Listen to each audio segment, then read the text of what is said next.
911, what's your emergency? It's Alyssa! Oh God, she's gone! They grabbed her. She was feeding the croc and, oh Jesus, it pulled her under. Sir!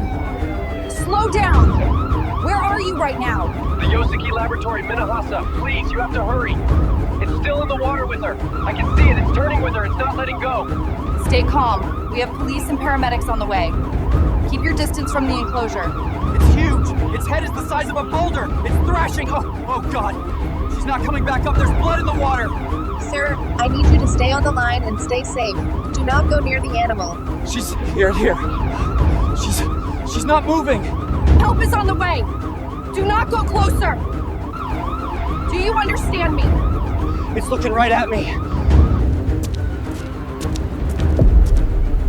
December 24th, 2009.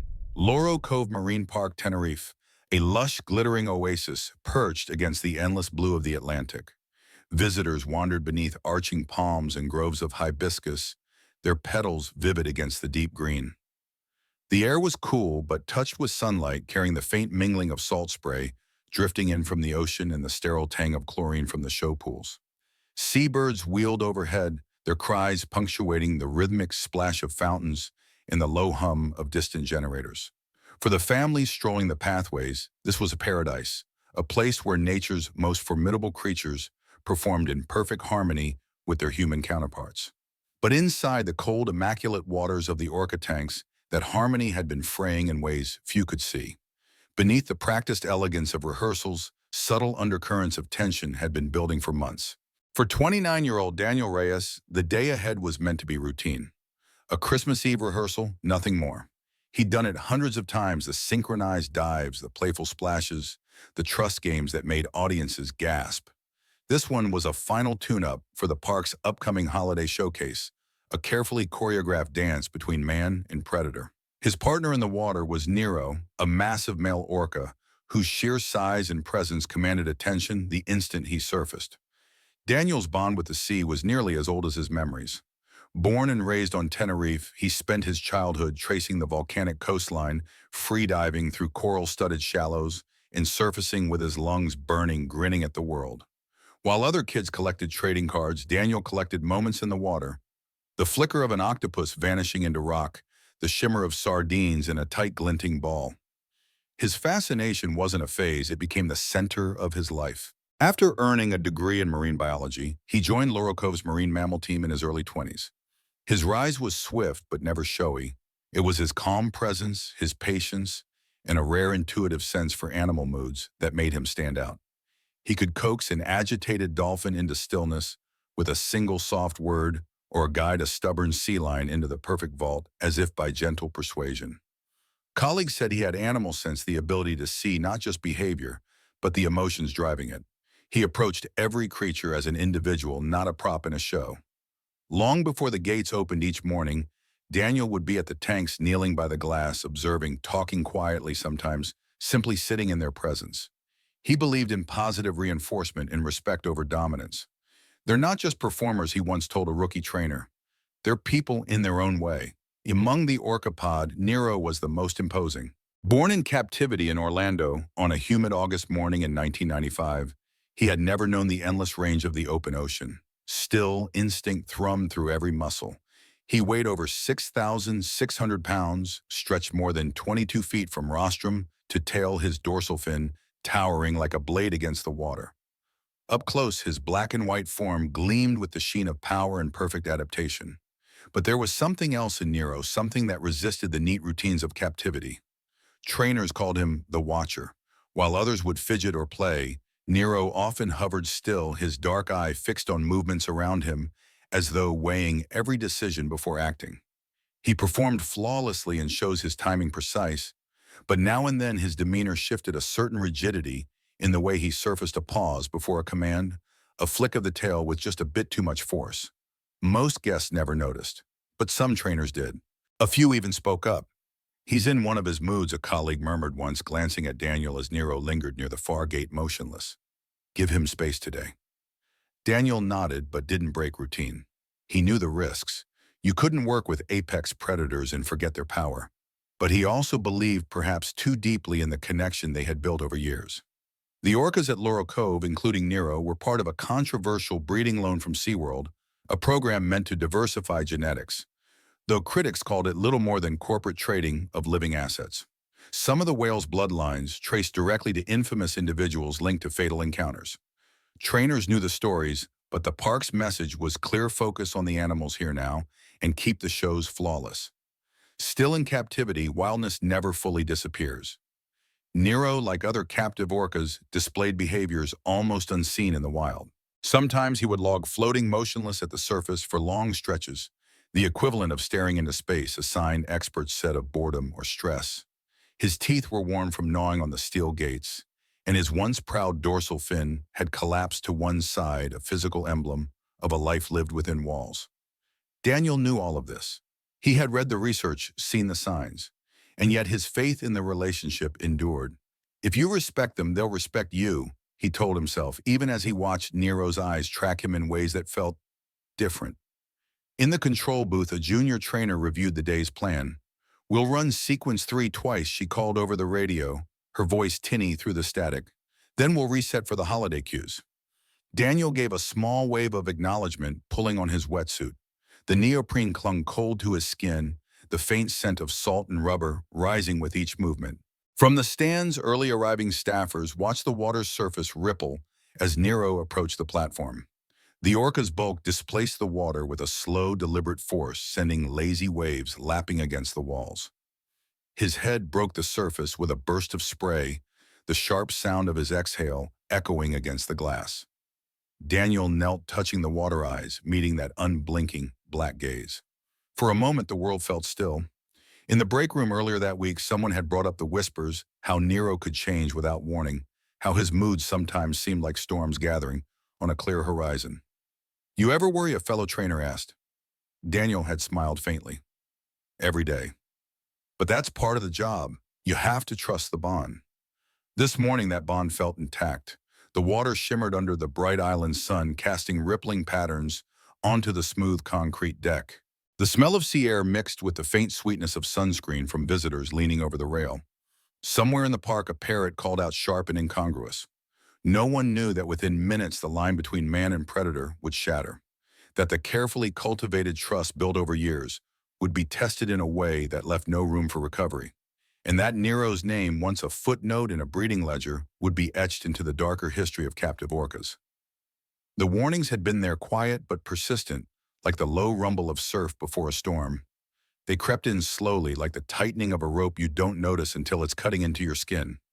Over the months leading up to that Christmas Eve, Nero's behavior began to shift in ways that only the most seasoned trainers could see. A flicker in the eyes that lingered too long. A hesitation before responding to a familiar cue. A moment of stillness in the water that felt less like rest and more like calculation. For some, these changes were worth noting. For others, especially under the weight of the park's expectations, they were brushed aside. At Loro Cove, the orca shows weren't just a highlight. They were the lifeblood. Crowds came for the thunderous breaches, the playful splashes, the image of perfect harmony between human and killer whale. And with orcas on loan from SeaWorld, there was an unspoken but unyielding demand for perfection. Every performance had to deliver awe. That kind of pressure made subtle warnings easy to rationalize away. Trainers noticed Nero jaw-popping more often, a sharp, audible snap of his mouth that in the wild signals agitation or dominance. Sometimes it was aimed at other orcas. Sometimes, chillingly, it was directed toward the humans in the water. On other days, he would sink to the bottom of the pool and remain there far longer than usual, ignoring hand signals and whistles. When he did surface, his gaze seemed to pass straight through the trainers, the whites of his eyes showing in a way that felt wrong. Feeding sessions began to feel different too. Nero would take fish with sudden force, his teeth clacking hard enough to echo. More than once, he brushed past a trainer underwater with a firm, deliberate push, not enough to injure, but enough to assert his control over the space. Internal notes never meant for public eyes later described incidents where he tested boundaries, nudging a trainer from behind hard enough to unbalance them, or rushing past with just inches to spare, forcing them onto the safety platform faster than they'd intended. To the park's management, these were quirks, reminders that these were still wild animals at heart. But to trainers like Daniel Reyes, who logged hours in the water with Nero, the moments added up. Each one was a small stone in a growing wall of tension, and yet the demands of the show didn't stop. Tickets were sold. Schedules were full. The public needed to see trainers in the water with the whales. Any suggestion otherwise threatened the very image of control the park sold every day. Warnings, when given, were often whispered between colleagues or tucked into routine reports that never reached those with the power to make changes. The illusion of safety was strong, almost intoxicating. And in that illusion lay the danger. Christmas Eve arrived with the easy warmth of a Canary Islands morning. A light breeze carried the mixed scents of salt popcorn and sunscreen. Children in red and green sweaters darted between souvenir stands, their laughter echoing off the smooth concrete paths. The pools gleamed under the sunlight, the water dancing with light patterns that rippled across the glassy surface. At 10 o'clock sharp, Daniel zipped up his black wetsuit, the neoprene hugged close cool against his skin. Nero hovered near the platform, a mountain of black and white just below the waterline. From the deck, his massive dorsal fin sliced the surface like a dark sail. The rehearsal began as it always had. Nero responded to every cue, powerful breaches that sent walls of water crashing, dives that cut through the pool with surgical precision. Daniel moved with practiced ease, his body language calm as hands signaling in fluid arcs. Watching them together, even the trainers on the sidelines felt that quiet thrill. Man and predator, two different worlds sharing the same space. But then a shift, barely noticeable at first. During a lift sequence, Nero was supposed to nudge Daniel upwards with his rostrum, sending him soaring above the water. Instead, the Orca paused, sinking out of position. When he surfaced again, it was off cue, his body moving just a beat slower, his gaze flat. Daniel's eyes narrowed behind his mask. He adjusted, giving new hand signals, his voice low and steady over the water. "Come on, big guy, let's reset." But Nero didn't move toward him. The stillness in the water deepened, the sunlight refracting strangely around that unmoving shape. Witnesses later described his eyes as distant, not wild, but detached, as though some switch had flipped. And then it happened. In a burst of speed, Nero closed the distance. His jaws clamped down on Daniel's chest and left arm with a force that could shatter bone. The sound was muffled underwater, but the violence was unmistakable. The trainer vanished beneath the surface in a swirl of bubbles and spray. Gasps erupted from the deck. Trainers blew emergency whistles, their shrill blasts cutting through the stunned silence. Someone shouted for the control toy's large buoys meant to distract or redirect an Orca's attention. Nets hit the water. More commands were shouted, each one sharper, more urgent. Nero ignored them all. His focus was absolute, terrifying in its clarity. He began a death roll, spinning violently with Daniel locked in his grip. The water foamed white, then flashed red. Daniel surfaced briefly, mouth open in a desperate gasp before being pulled under again. His body thrashed in the Orca's hold, the immense weight and power dragging him deeper into the pool's abyss. From the platform, trainers kept shouting, their voices breaking with panic. Nero, hold target, release. But the Orca was beyond commands now. Each time Daniel broke the surface, he was seized again, forced back under the seconds between breaths, growing longer, more dangerous. The pool had become a whirlpool of raw power and primal intent. Nero's massive tail sent waves slamming against the walls, drenching the platform. The whistles kept blowing, toys kept splashing into the water. But the predator's grip never loosened. For those watching, trainers, maintenance staff, a few early visitors, the scene was a waking nightmare. The perfect harmony they'd seen moments earlier had fractured into chaos, and the ocean's oldest law had taken over, predator and prey, inescapable and final. The water was no longer blue. It churned with ribbons of red swirling and fading into the depths. Daniel Reyes's movements were slowing now. No longer the frantic thrashing of a man fighting to break free, but the spasms of a body losing its battle with oxygen and pain. Every second felt heavier, the air above the pool, thick with the shouts of trainers and the piercing wail of alarms. The festive hum of Christmas Eve had been replaced by a terrible silence, broken only by the violent churn of the water. This was not a show anymore. It was raw, unfiltered nature channeled into a concrete tank, untamed, ungovernable, the predator's will against the prey's fading strength. When Nero finally released him, the damage was already done. The instant his jaws had closed around Daniel's torso and arm, A current of disbelief had swept through the few staff on the platform. It lasted only a heartbeat before panic set in. "Nero's got him!" One trainer screamed, voice high with shock. The intercom crackled.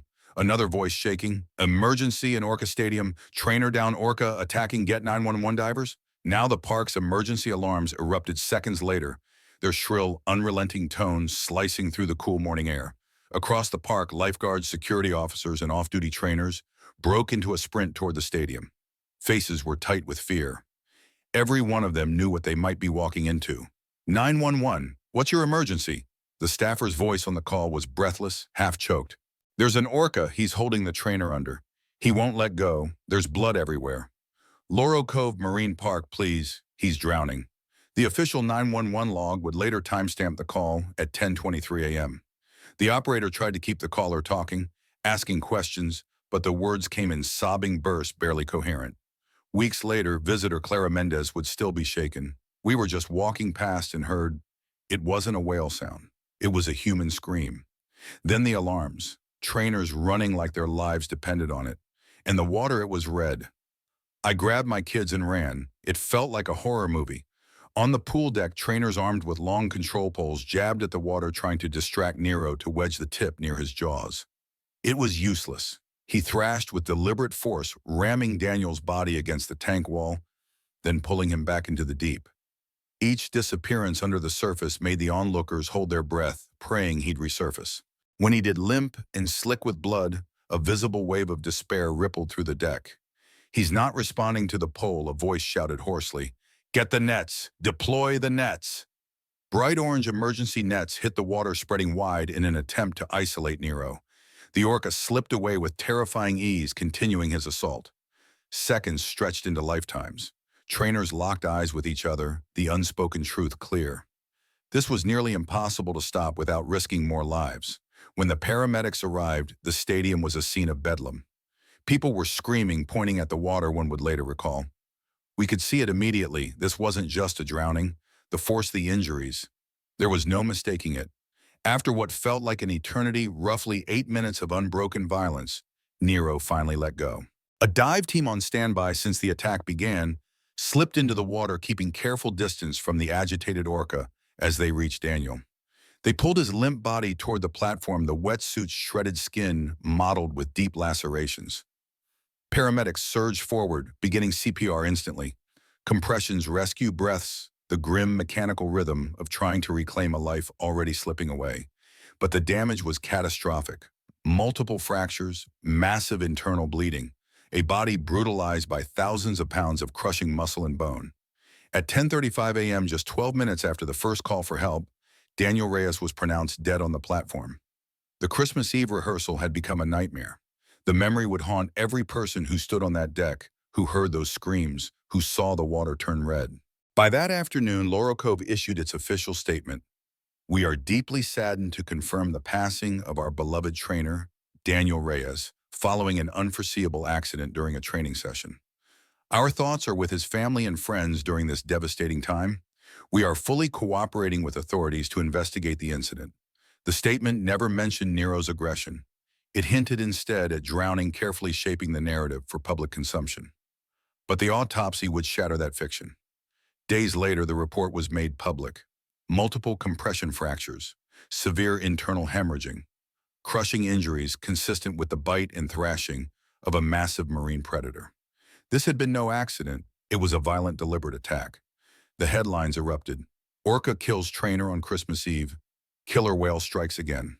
The shock only deepened when 2 months later, SeaWorld trainer Dawn Brencho was killed by the infamous orca Tilikum.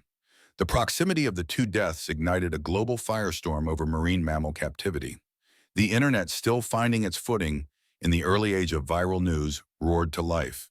Hashtags like #Justice for Daniel and Free the Orcas spread rapidly. Protests flared outside the park gates. Signs high in the air: "Captivity kills blood on your hands. Orcas don't belong in bathtubs." They tried to bury the truth, veteran activist Maria Rodriguez told a local reporter, "But you can't bury a man crushed by 6,000 pounds of muscle." Daniel's death is a wake-up call. These aren't entertainers. They are wild animals, and they belong in the ocean. Families who once sat in the splash zone cheering for the shows now spoke out in horror. Many vowed never to visit a marine park again. The illusion of the happy whale was breaking apart. Investigations began. Spanish authorities and independent marine mammal experts asking the questions the park didn't want aired. What was Nero's history? Were warning signs ignored? And if the park had acted sooner, could Daniel still be alive? The truth was circling just beneath the surface. The fact that Nero had been on loan from SeaWorld, a facility already shadowed by its own history of Orca-related incidents, added another layer of weight to the investigation. Spanish authorities and independent experts began combing through every page of Loro Cove's safety protocols. They asked the hard questions. Were there enough trained staff on deck that morning? Was the emergency equipment functional and within reach? Were there clear safeguards in place to prevent direct water contact when an orca showed even the slightest signs of agitation? The answers painted a troubling picture. There were gaps, dangerous ones. While the park had a written emergency plan, parts of it existed more on paper than in practice. Some safety gear was functional, but not all of it was optimally placed for a rapid response. And the most glaring deficiency was one that had been quietly accepted for years: the inherent risks of in-water performances with animals that in the wild could drag down a full-grown seal without effort. Though no criminal charges were brought against individual trainers or supervisors, the broader discussion turned toward corporate negligence. Had the park been putting revenue and spectacle ahead of trainer safety? Was the need to dazzle tourists more important than protecting the lives of those who worked inches from thousands of pounds of muscle and instinct? The tragedy began to echo far beyond Tenerife, fueling conversations about the ethical obligations of marine parks worldwide. Dr. Anna Reed, a marine mammal ethologist, appeared on a national news program to address the bigger picture. What happened to Daniel Reyes and later to Dawn Brancheau in Orlando were not freak accidents. They were inevitable consequences of holding highly intelligent, immensely powerful predators in environments that strip away everything they are. Their social bonds fracture, their hunting drives are suppressed. They live in a constant state of low-level stress and boredom. These animals don't suddenly snap, they slowly break. In the months after Daniel's death, Loro Cove announced operational changes. In-water performances with orcas were scaled back dramatically. Direct physical contact during shows was phased out, following a model SeaWorld itself would adopt months later. But unlike Tillicum, who was largely retired after Brancheau's death, Nero remained in the park's possession. His role was smaller now, his interactions with trainers far more limited and tightly controlled, but he was still there, circling beneath the bright turquoise water. The legacy of Daniel Reyes is a sobering one. His death became a rallying cry, a blood-etched warning to the industry and to the public. No amount of trust, affection, or expert training can erase the raw edge of instinct in an apex predator. The image of harmony, carefully crafted for decades, had been ripped apart in front of witnesses. Daniel had given his life to the sea and its inhabitants, believing with his whole heart that the bond he nurtured with these animals could bridge the chasm between species. But in the unnatural confines of a tank, that bond was betrayed by the very nature he sought to understand. On that Christmas Eve morning, the illusion died alongside him. Love could not overcome instinct. Containment could not erase the wild. And the wild, no matter how silent, will always find a way to speak and sometimes to roar. Now Nero remains in his tank, a silent monument to that day. A living echo of a truth no one at Loro Cove can forget: behind the glass and the painted smiles, the ocean still lives in him. And the ocean cannot be tamed. The water has long since stilled, but the questions remain. How many warnings must be ignored before instinct claims another life? If you believe stories like Daniel's need to be told to honor the lost and learn from the past, make sure you like, subscribe, and share this video so these lessons aren't forgotten.